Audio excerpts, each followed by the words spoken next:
ഭർതൃബലാത്സംഗം ഗൗരവമായി കാണാത്ത ജനാധിപത്യ രാജ്യമാണ് ഇന്ത്യ എന്നത് ആശ്ചര്യപ്പെടുത്തുന്നുവെന്ന് ശശി തരൂർ.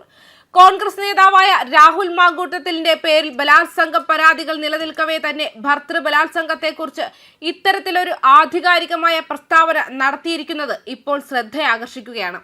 പല രീതിയിലും പ്രധാനമന്ത്രി നരേന്ദ്രമോദിക്കൊപ്പം നിൽക്കുന്ന പ്രസ്താവനകളാണ് അടുത്ത ദിവസങ്ങളിലായി അദ്ദേഹം പറഞ്ഞിരുന്നത്. അതിനിടെ വീർ സവർക്കർ അവാർഡ് അദ്ദേഹത്തിന് നൽകാൻ RSSന്റെ NGO ആയ HRDS ഇന്ത്യ കഴിഞ്ഞ ദിവസം തീരുമാനിച്ചിരുന്നു. അത് തരൂരിനെ അറിയിച്ചിരുന്നു. എന്നാൽ താരത് അറിഞ്ഞിരുന്നില്ല എന്ന് അവസാന നിമിഷത്തിൽ വെളിപ്പെടുത്തുകയും അവാർഡ് വാങ്ങുന്നത് നിഷേധിക്കുകയും ചെയ്ത് രംഗത്ത് വരികയുണ്ടായി. അതൊക്കെ കഴിയുമ്പോഴാണ് ഇപ്പോൾ ഭർതൃബലാത്സംഗത്തെക്കുറിച്ച് ഇത്രയും ഗൗരവമായി പ്രതികരിച്ചിരിക്കുന്നത്. മാത്രമല്ല, ഓരോ വിഷയങ്ങളിലും കൃത്യമായ നിലപാടുകൾ തുറന്നു പറയുന്ന നേതാവാണ് അദ്ദേഹം. ഭർതൃബലാത്സംഗം ഗൗരവമായി കാണാത്ത ജനാധിപത്യ രാജ്യങ്ങളിൽ ഒന്നാണ് ഇന്ത്യ എന്നതിൽ ആശ്ചര്യം തോന്നുന്നതായി മുതിർന്ന നേതാവ് ശശി തരൂർ വ്യക്തമാക്കി.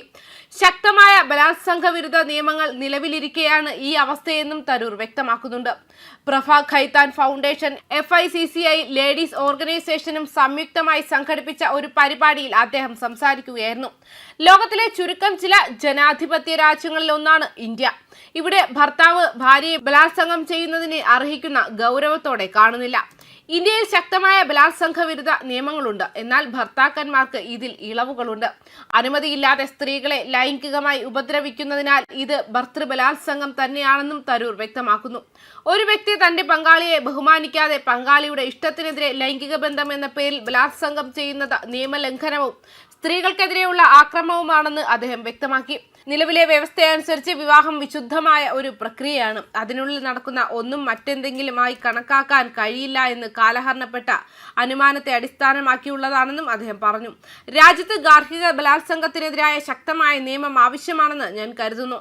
പ്രത്യേക വകുപ്പുകൾ കൈകാര്യം ചെയ്യുന്ന വനിതാ മന്ത്രിമാർ പോലും ഈ വിഷയത്തിൽ ശ്രദ്ധ ചെലുത്തിയിട്ടില്ല. ഇത്തരം സംഭവങ്ങളിൽ ലഭിക്കുന്ന ഇളവ് നീതിക്കെതിരാണെന്നും വേർപിരിഞ്ഞു കഴിയുന്ന ദമ്പതിമാർക്കിടയിൽ പോലും ഇത് നിയമ നടപടികളിൽ നിന്ന് സംരക്ഷണം നൽകുന്നുണ്ടെന്നും ഭർതൃബലാത്സംഗം ലൈംഗിക ബന്ധത്തിനുള്ളിൽ അനുവദനീയമാണെന്ന നിശബ്ദമായ വ്യവസ്ഥയുണ്ട്.